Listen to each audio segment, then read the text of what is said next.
دلوقتي هنتكلم على العصافير الباجي والباجي الاسترالي. احسن لكم تحطوها في البلكونه انها تتفرج على الطبيعه والشمس وتعمل اصوات حلوه. يلا بقى نبدا. تعالوا.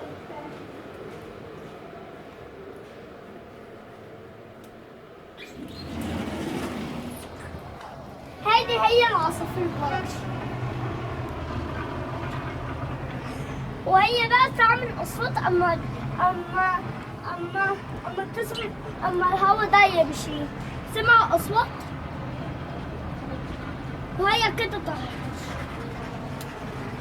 سمعين صوتها؟ هادي بنت هي عصفورة. يلا بقى يا بابا وريهم، نقول لهم بقى ما بين الذكر والنتاية. عايز بقى تنزل القفص،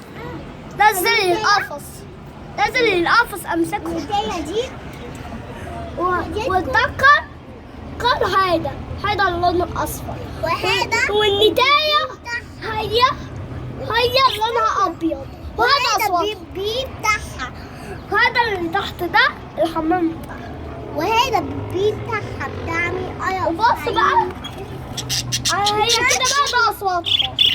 سمعت اصواتها؟ هذا صوتها. وبصوا بيطيروا هذا. الى اللقاء.